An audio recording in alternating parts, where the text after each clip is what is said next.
I've got a question. One that I wanted to ask you last time, but we didn't have time to get to it, and one that really piggybacks off what you were just talking about, how there's different ways to explore the world. One of them being reading. And I think that's one very, very important and timeless way of exploring the world. What do you think about this phenomenon? Less people are reading. Like, it feels like almost nobody is reading per capita. What do you make of that? Do you see that as an existential crisis? No. What do you make of it? No. Well, reading for pleasure has always been a minority occupation. Like, most people don't read for pleasure. Of the people who read for pleasure, only a small proportion buy books. Of the people who buy books, only a small proportion buy difficult books. It's a specialty market, and I don't think that's changing. What I do see happening, though, is that is being expanded in surprising ways by such things as YouTube videos and podcasts. So you can find the value in something like that is just as valuable as something you could possibly find in a book. Well, I think that the two technologies have their advantages and disadvantages. The thing about a book that you can't get from a discussion is that a book is like a portrait as opposed to a photograph. A photograph, it's click, that's that. A portrait you layer on and layer on and layer on and work over for weeks. You still have the same single image, but there's this depth to it. And a book enables you to think and then rethink and think and then rethink. And so you can go deeper in a book than you can, I would say, in any other medium. Okay. But that doesn't mean you can't go deep in a podcast. And it doesn't mean that there's no educational utility in podcasts. Plus, there's audiobooks, right? And people are listening to those. Well, that was another question. Do you think that audiobooks are just as valuable as books? Oh, sure. Just as good? Well, the thing is, if you can really read, you can read way faster than you can listen. So reading is more effective, except that, and this is what's cool about podcasts, and what's game-changing about them, I would say, is we can't read while you're driving. Yeah.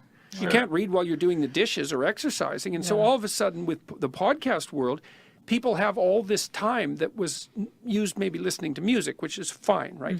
But lots of people now are listening to like difficult podcasts. Yeah, educational ones. Yes, and long, detailed discussions about political issues that was never possible with television or even with radio for that matter. So, and people say, well, young people have a fragmented attention span. It's like, well, yeah, but Joe Rogan does 3-hour podcasts, and those do just fine. And your podcast is how long usually? It's long, 2 hours, generally. Yeah. Right, so that's not for a fragmented attention. Sure. So, no, I think it's good. You're absolutely right. I think the number one person who listens to this podcast and podcasts in general are people who are occupied doing something else. Yep. And I think you're right. That's really valuable to be able to utilize that space. Definitely. It's found time. Right. And so that's why the podcast market, I think, has exploded. It's like, oh, look, I can make use of commuters. People spend thousands of dollars a month in their time commuting. It's like, poof, all of a sudden you can make that.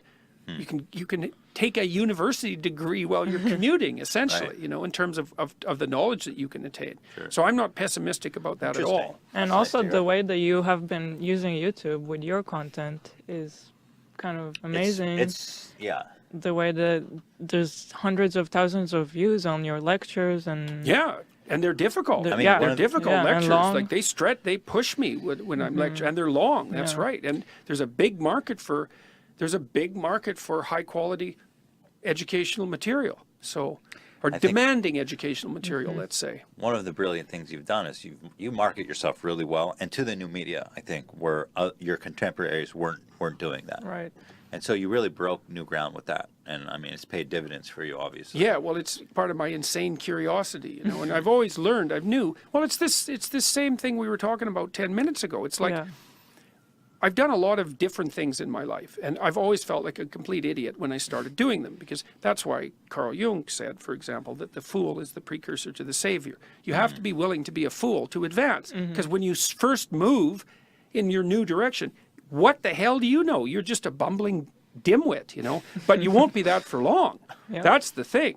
Whereas if you stay in your little safe place, your little safe space, let's say, then, something will get you sooner or later. You can bloody well be sure of that. But temporarily you're safe. Well, that's not helpful. And so when I started, It started when I started talking to journalists. They would phone me and I would talk to them. And most of my colleagues they'd usually say something dismissive about journalists, like, well, they always get it wrong. It's like, well, first of all, there's no they. And what makes you think you're important enough to pay attention to anyways?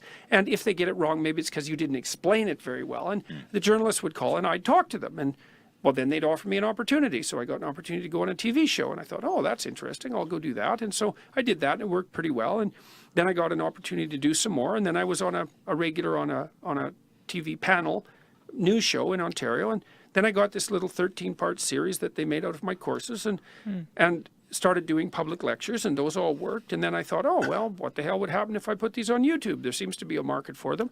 But it was pretty amateurish. Do you think that whole journey started by just taking the call from that first journalist? Oh, sure. But taking it in a particular way. It was the same way that we're having this conversation. I thought, well, a journalist has a question. I'm not doing anything expedient. I'm not saying, well, I'm hoping that something will come of this. I didn't have a specified goal in mind. I thought, let's have a conversation And let the chips fall where they will. Yeah. And one of the things that distinguishes me, I would say, from many of my colleagues, and perhaps from many people, is that generally when someone comes along and says, well, would you like to do this? I'd say, okay, let's give it a try. And I don't expect that I'm going to be particularly good at it how would I be? I'm certainly not as good at it as I'm going to be, that's for sure. Right. Because obviously when you first start something, you're just not that good at it. But, I felt like a fool when I first started to practice as a therapist, or when I first started to lecture, when I first started to work as a business consultant, when I was designing software, when I was going on, starting to do media events. It's like, what the hell do I know? I don't know how to do this. It's like, whatever, man. It's like, move ahead. Or when you first uploaded to YouTube? Did you? Yeah. Well, and I mean, the channel kind of limped along for a while. I mean, it depends on how you measure it. But, I mean, when I really sat up and paid attention was in April 2016, the views hit the 1 million mark. And I thought, million, eh? What does that mean? And I really thought about it. I thought, 1 million's a lot. If I sold 1 million books, it's like, that's when you do the little touchdown dance, right? At the end of the field, because that just doesn't happen. And I'd never write a scientific paper that had 1 million views. That just never happens, ever, not once, right? Then you think, well, if you talk to 50 stadiums full of 20,000 people, you'd think that's noticeable, right? That's noticeable. Yeah. I thought, 1 million. And people were watching the lectures, like their long lectures, they were watching them. It wasn't just 30 seconds. They were in there. Like some people would browse and pop out, but lots of them were watching them right to the end. And so I thought, all right, what the hell is this YouTube thing? Anyways, what is this? It's not cute cat videos. It's, and then I thought, oh, I get it. I see what it is. It's like the invention of the printing press. It's that big. For the first time in human history, the spoken word has as large a reach and as long a duration as a book. Right. That's never happened, period. It's a great ever. analogy. It's amazing. And then that just blew me away. I thought, oh, this is a Gutenberg revolution. This is a big deal.